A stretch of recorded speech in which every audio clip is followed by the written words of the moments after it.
temas de justicia, en temas legales. Luego de un divorcio se necesita que un juez de lo familiar pues acredite a quién le corresponde el derecho de tener a su cuidado a los menores de edad. En muchas ocasiones, después de la separación, comienza la discusión de con quién se van a quedar los niños, porque bueno, pues no están fijadas las reglas de guarda, de custodia de los menores.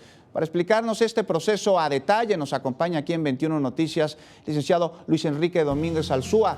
Él es juez en materia familiar del Tribunal de Justicia de la Ciudad de México. Licenciado, buenos días, muchas gracias por estar con nosotros en esta mañana. Y bueno, pues hablando de temas de lo familiar, cuando se divorcian los padres de algunos menores, pues siempre está este conflicto, ¿no? ¿Con quién se quedan los niños? ¿Cuál va a ser el papel del padre? ¿Cuál va a ser el papel de la madre? ¿El dinero? ¿Qué nos puede decir al respecto? Es un problema muy socorrido en la ciudad y en el mundo. Cuando hay un problema de pareja y no se ponen de acuerdo en solucionar sus problemas a futuro, se dan estas situaciones.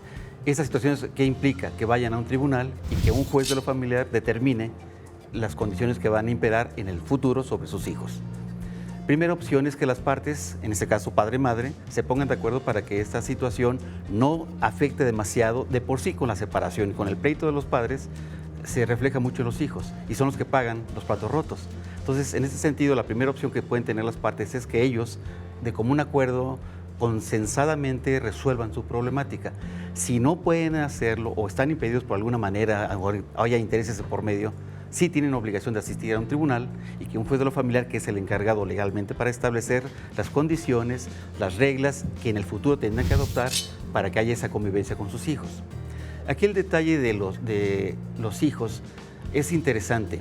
Las partes, los padres, antes de que vengan y tengan familia, es lo máximo la pareja. Sin embargo, el producto de ese amor se refleja en los hijos. Cuando vienen los hijos y tienen pleito los padres, las parejas, no tienen la fortuna, no tienen el poder para resolver su problemática. El amor se acaba.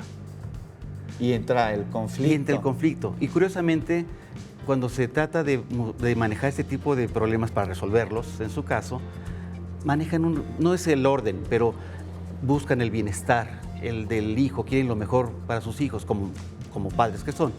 Sin embargo, olvidan o dejan hasta cierto punto en últimos lugares el amor, el cariño, el cuidado, la seguridad de ellos. Lo dejan hasta el último. ¿Y qué hace la autoridad cuando se da este caso? ¿Cuál es el criterio? Precisamente se revierte o tratamos de revertir ese orden.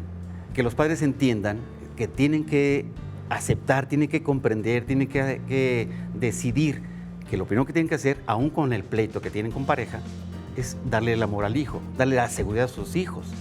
Porque bien o mal, el hijo no puede, aunque tenga un problema los padres, o sea, no dejarán de ser padres del hijo. Y el hijo, aunque tenga una discusión con el padre entre sí, con su madre, no dejan de ser sus padres. Sin embargo, esto afecta su desarrollo, afecta su vida futura del niño. Alguien por ahí decía hace mucho tiempo que cuando el pleito no se resuelve de común acuerdo y de fondo, lo que sucede es que los hijos adquieren esa manía o esa forma de ver el problema y lo replican. Después, lo replican. Es un ejemplo el que está dando el padre. Y cuéntenos, licenciado, señor juez, la autoridad, ¿cómo establece en caso de que se dé este conflicto entre los padres, en el caso en el que se divorcien, quién se queda con los niños? Generalmente ha sido la madre. ¿Bajo qué criterios ustedes deciden? Bueno, había que apuntar aquí un detalle. Es cierto, antes se manejaba que la madre era la que tenía más preferencia porque era la que tenía en los primeros años de vida del niño, pues requiere una seguridad y la madre se lo daba. La lactancia, por ejemplo. Pero ahora con la cuestión de la tecnología, cambios de alimentaciones y demás, ya no es tan importante que un género se imponga al otro, cuando antes se manejaba de esa forma. Ahora la ley da esa opción. Los dos tienen una igualdad de derechos, una igualdad de condiciones, una igualdad de responsabilidades. Ahora, ¿quién es el primero que la ejerce? En ese sentido es donde entra el juez familiar.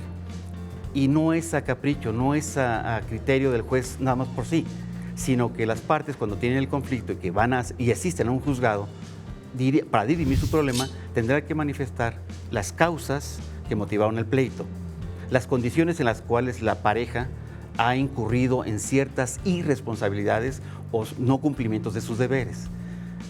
no nada más es decirlo, sino hay que acreditarlo. O expuesto esto por uno de ellos, que es el demandante, más necesitamos oír la versión de la parte A que demandan.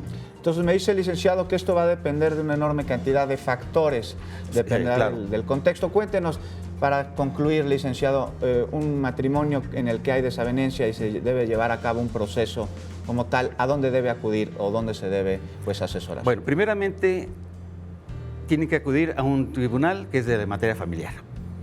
Hay muchos jueces familiares en toda la República. No es a criterio de las partes asistir porque me cae bien el juez fulano o la juez fulana, ir con ellos. No, hay reglas de competencia y esas reglas se dan porque el juez que conozca y dirima ese problema para que legalmente se pueda resolver con una conformidad y que no haya suspicacias de nada, es en razón del domicilio del que demanda. Dependerá entonces de la ubicación del domicilio de las partes demandantes. Licenciado, muchas gracias.